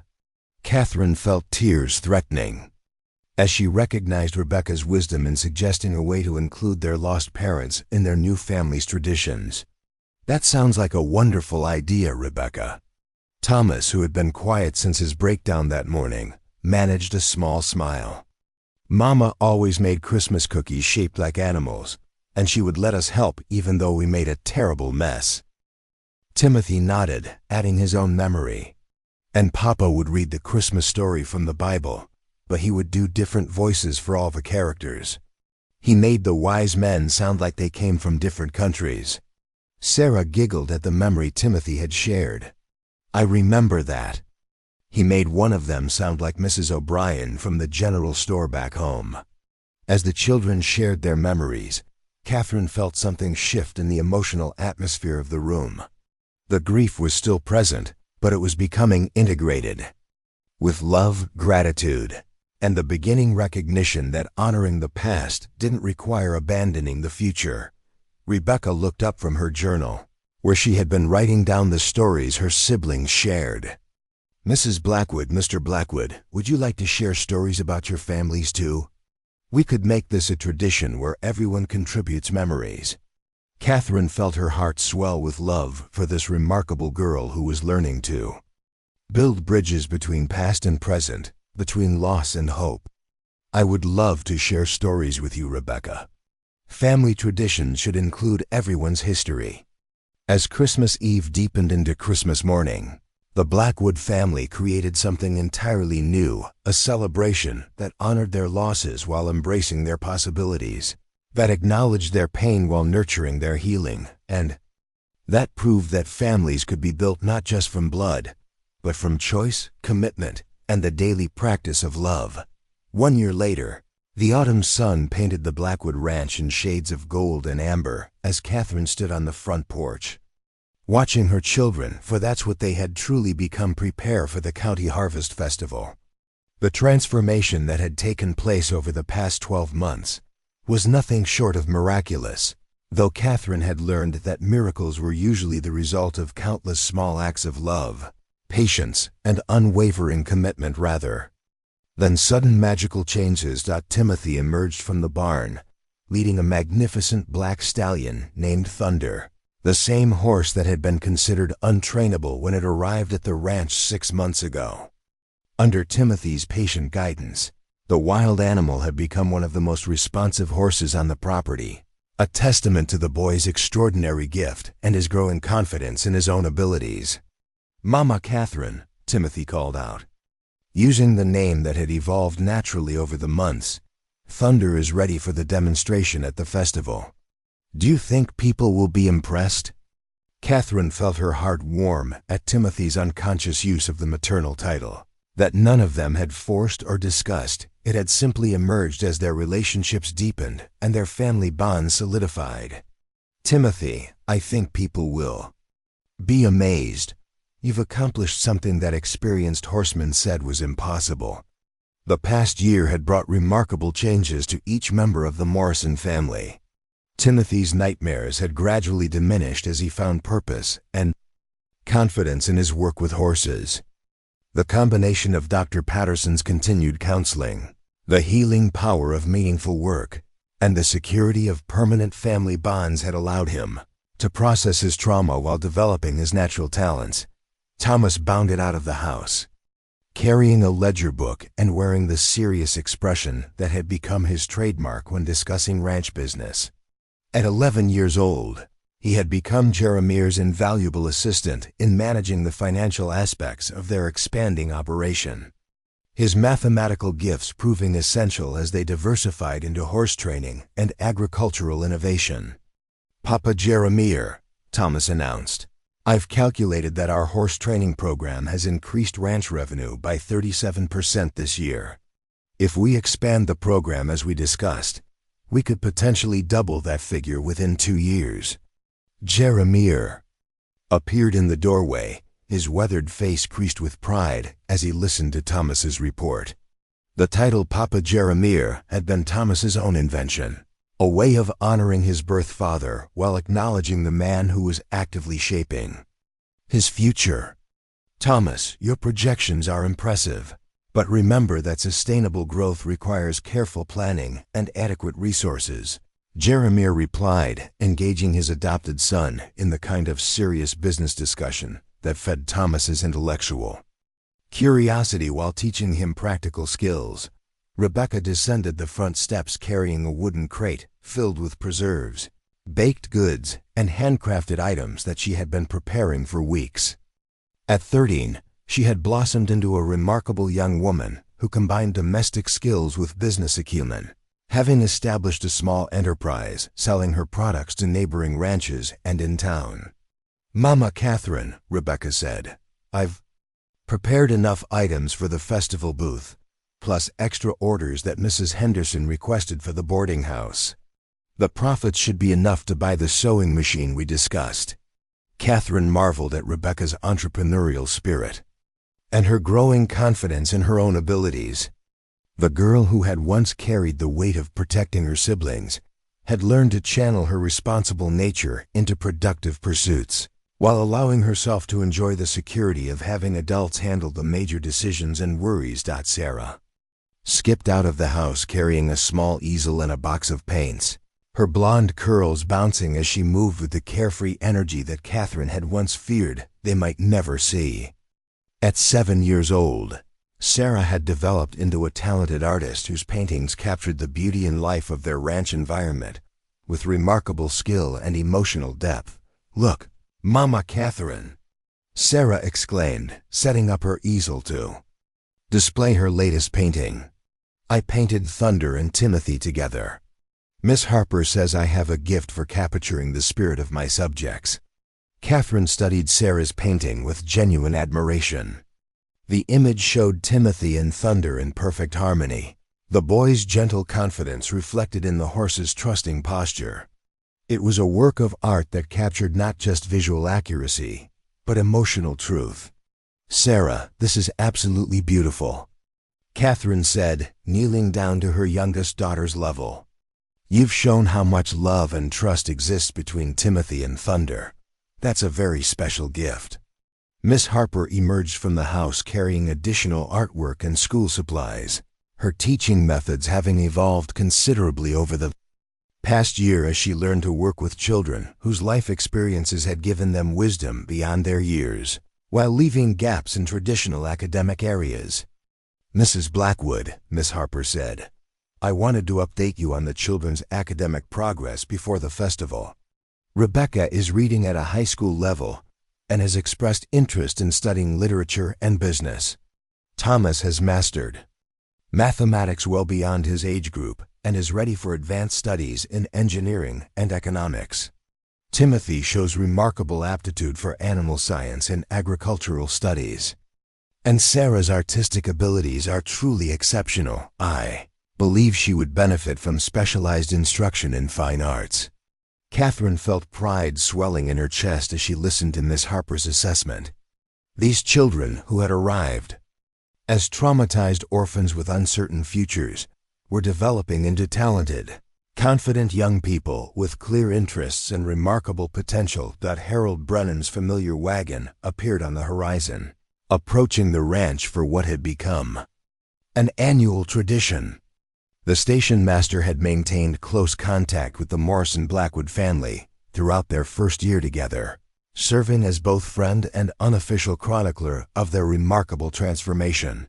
"Harold," Jeremiah called out as the wagon pulled into the yard. "Perfect timing. We're just getting ready to head to the festival." Harold climbed down from his wagon with a broad smile, his weathered face showing genuine pleasure at seeing the family that had captured the hearts of the entire Millbrook Junction community. "Jeremiah, Catherine, children, you all look wonderful. The whole town is excited to see your demonstration and exhibits at the festival." Dr. Patterson emerged from Harold's wagon, having arranged to ride out to the ranch for a final evaluation before the family's public appearance at the Harvest Festival. His regular visits had become less frequent as the children's psychological healing progressed, but he maintained his role as both physician and family friend. "Dr. Patterson," Catherine said warmly, "thank you for making the trip. How do you think the children are doing?" Dr. Patterson spent several minutes observing the family's interactions, noting the natural affection, the easy communication, and the obvious security that each child felt within their family structure. Catherine, Jeremiah, what I see here is remarkable. These children have not only healed from their trauma, they've used their experiences to develop extraordinary resilience, empathy, and wisdom. Timothy approached Dr. Patterson with the confidence that had replaced his former anxiety and withdrawn behavior. Dr. Patterson, I wanted to thank you for helping me understand that my nightmares didn't mean I was broken. You were right that talking about scary things made them less powerful. Dr. Patterson's expression softened with professional satisfaction and personal affection. Timothy, you did the hard work of healing. I just provided some guidance along the way. You should be proud of how far you've come. As the family loaded their wagon for the trip to town, Rosa appeared from the house carrying baskets of food and supplies for their day at the festival. The housekeeper had become an integral part of their family structure, her experience and wisdom providing stability during the challenging early months of their adjustment. Mrs. Blackwood, Rosa said, I packed extra food and blankets. The children will be busy all day with their demonstrations and exhibits, and they'll need proper nourishment to keep up their energy. Catherine embraced Rosa gratefully, understanding that the success of their family transformation had depended not just on love and commitment, but on the support of people like Rosa, Dr. Patterson, Harold, and the entire Millbrook Junction community. Journey to town was filled with animated conversation as the children discussed their plans for the festival. Timothy would demonstrate his horse training techniques with Thunder. Thomas would present his analysis of ranch economics and agricultural innovation. Rebecca would manage her sales booth while discussing domestic arts and small business principles. And Sarah would display her artwork while painting live portraits of festival visitors as they crested the hill overlooking Millbrook Junction. Catherine was struck by how much had changed since that October morning when 4 frightened orphans had arrived on the train. The town itself looked the same, but her perspective had been transformed by the experience of building a family from fragments of loss and hope. Mama Catherine, Sarah said quietly, do you remember when we first came here and everyone was deciding what to do with us? Catherine turned to her youngest daughter, curious about what memories Sarah retained from that traumatic period. I remember, sweetheart. What do you think about when you remember that day? Sarah considered the question with the seriousness that often surprised adults who underestimated her depth of understanding. I think about how scared we were, but also how you looked at us like we were something precious instead of something troublesome. That's when I knew we might be safe. Rebecca nodded in agreement, adding her own perspective. I remember feeling like we were about to be separated forever, and then suddenly having hope that we could stay together. That was the moment everything started getting better. Thomas, ever practical in his assessments, offered his own analysis. I think the most important thing was that you and Papa Jeremiah treated us like real family members from the very beginning, not like charity cases or temporary guests. That made it possible for us to start trusting again. Timothy's contribution was quieter but no less meaningful. I think what saved us was finding adults who understood that we needed to heal as a family, not as individuals. Our strength comes from being together. Catherine felt tears of joy and gratitude, threatening as she listened to her children's wise assessments of their shared journey. These young people had not only survived trauma and loss, they had emerged stronger, more compassionate, and more resilient than many adults who had never faced such challenges. The Millbrook Junction Harvest Festival was in full swing when they arrived, with families from throughout the county gathering to celebrate another successful growing season. The Morrison Blackwood family quickly became the center of attention, with people eager to witness the remarkable transformation that had taken place over the past year. Timothy's horse training demonstration drew crowds of admiring spectators, including several ranchers who immediately began negotiating for his services in training their own difficult animals. Thomas's presentation on ranch economics impressed local businessmen and farmers, who recognized his potential as a future leader in agricultural innovation. Rebecca's booth was constantly surrounded by customers purchasing her preserves and baked goods while seeking advice on domestic management and small business development. Sarah's artistic talents attracted visitors, who marveled at her ability to capture the essence of her subjects with remarkable skill and emotional insight. But the most meaningful moment of the day came when the entire family gathered on the festival stage for a special presentation that Harold Brennan had arranged. Standing before the assembled community that had supported their remarkable journey, Catherine felt overwhelmed by gratitude for the network of relationships that had made their success possible. "Friends and neighbors," Harold began, his voice carrying clearly across the festival grounds. "1 year ago, we faced a decision about 4 orphaned children who needed homes.